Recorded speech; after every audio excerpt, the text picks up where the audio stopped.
दोस्तों, आज ट्विटर पर हैप्पी बर्थडे मोदी जी और नेशनल अनएम्प्लॉयमेंट डे यानी राष्ट्रीय बेरोजगार दिवस ट्रेंडिंग कर रहा था।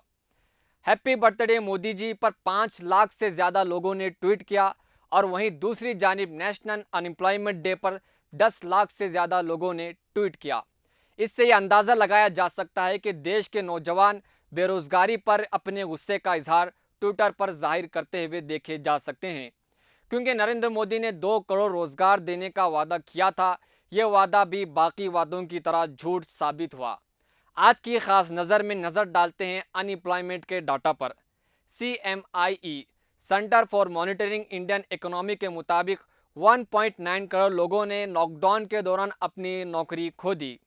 नेशनल क्राइम रिकॉर्ड ब्यूरो से जारी एक रिपोर्ट के मुताबिक 2016 और 2019 के दरमियान बेरोजगारी की वजह से खुदकुशी करने वालों की तादाद में 24% इजाफा हुआ है। 2016 में फौत होने वालों की तादाद 2298 थी। 2019 में रियासत कर्नाटक में बेरोजगारी की वजह से 553 अफराद ने खुदकुशी की थी और मुल्क में कोरोना की वजह से 2020 में रोजगार के मौके काफ़ी कम हो गए थे, जिसकी वजह से खुदकुशी के मामलात में भी ज़बरदस्त इजाफा हुआ। कोविड की दूसरी लहर के दौरान 1 करोड़ से ज़्यादा शहरों ने अपनी रोजगार खो दिया, जबकि तकरीबन 97% कुंबों ने अपनी आमदनी का जरिया खो दिया।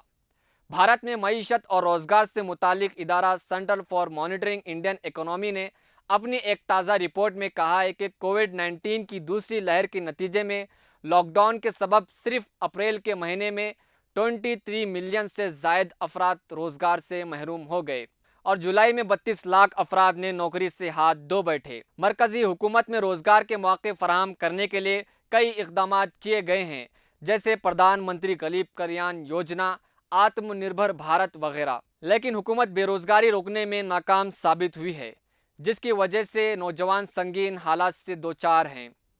वज़ीर आज़म को चाहे कि वो बेरोजगार नौजवानों की मन की बात सुने और इन पर खुसूसी तवज्जो दें। दोस्तों, 17 सितंबर 1948 हैदराबाद दक्कन में क्या हुआ था, जानने के लिए यहाँ पर क्लिक करें। मज़ीद खबरों और तफसीरों के लिए देखते रहे मिल्ली डाइजेस्ट।